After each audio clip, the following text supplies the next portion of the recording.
안녕하세요. 오늘은 6월 11일 수요일입니다. 오늘은 역대상 13장 1절에서부터 14절까지를 본문으로 큐티 가이드를 시작하겠습니다. 오늘 본문은 다윗 왕이 하나님의 궤, 그러니까 언약궤를 예루살렘으로 옮겨오던 중 벌어진 사건입니다.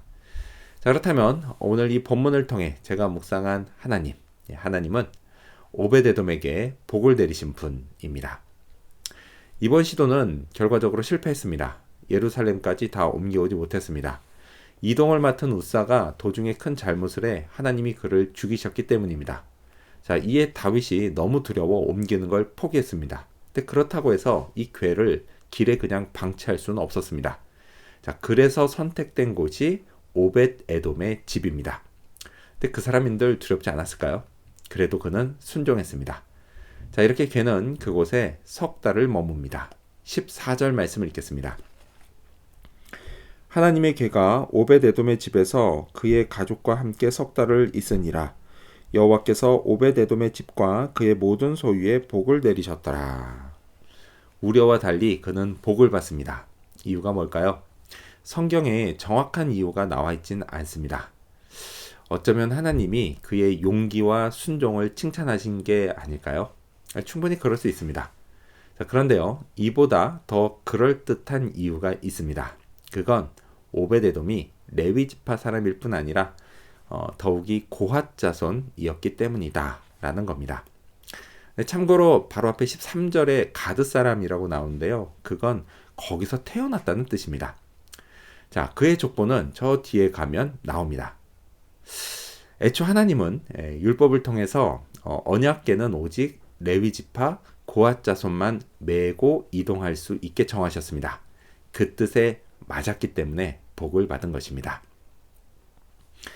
자, 그렇다면 계속해서 오늘 이 본문을 통해 제가 발견한 인간의 모습, 어떤 게 있을까요? 오늘은 나름 마음을 썼던 모습을 볼 수 있습니다.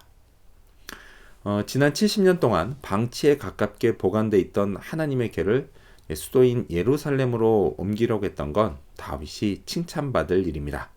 7절 말씀을 읽겠습니다. 하나님의 궤를 새 수레에 싣고 아비나답의 집에서 나오는데 우사와 아히오는 수레를 몰며. 자, 이를 위해 다윗은 새 수레를 준비했습니다. 이렇게 나름 마음을 썼습니다. 궤를 싣고 수레를 모는 우사와 아히오가 또 얼마나 신경을 썼을까요? 자, 그런데 그만 이런 일이 생깁니다. 9절 말씀을 읽겠습니다.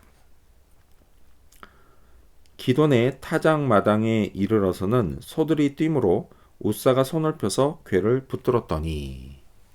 자, 이 역시 우사가 칭찬받을 일입니다. 만약 그가 그러지 않았다면 궤가 떨어져서 부서졌을 겁니다. 하나님의 궤가 말이죠.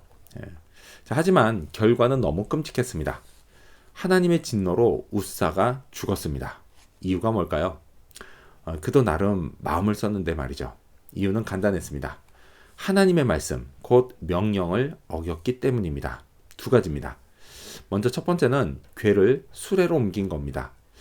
아까도 말한 것처럼 율법에 따르면 궤는 레위 지파 고핫 자손이 어깨에 메고 옮겨야 했습니다. 또 궤에 손을 댄 겁니다. 이 역시 레위 지파 고핫 자손에게만 허락된 일입니다. 자, 이처럼 나름 마음을 쓰는 것보다 훨씬 더 중요한 건 하나님의 말씀대로 순종하는 겁니다. 하나님을 섬길 때 저도 이걸 꼭 기억해야 합니다. 자, 그렇다면 끝으로 오늘 이 본문을 통해 나에게 주신 교훈이 뭘까요? 그건 있는 힘껏 찬양하자입니다. 8절 말씀을 읽겠습니다. 다윗과 이스라엘 온 무리는 하나님 앞에서 힘을 다하여 뛰놀며 노래하며 수금과 비파와 소고와 재금과 나팔로 연주하니라. 우사의 죽음으로 잘못을 깨닫기 전까지 어쨌든 다윗은 언약궤가 옮겨지는 걸 무척 좋아했습니다. 그는 백성들과 함께 있는 힘껏 하나님을 찬양했습니다. 뛰놀았다 라고 하는 건 춤췄다 라는 겁니다.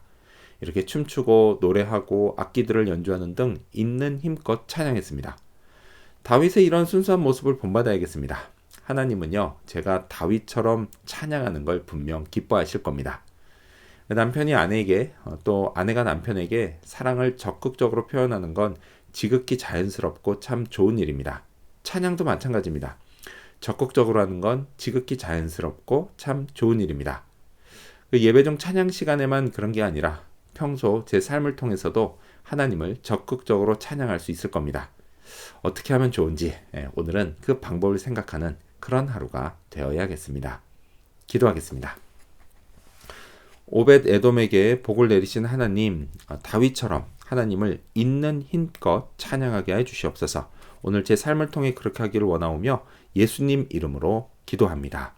아멘.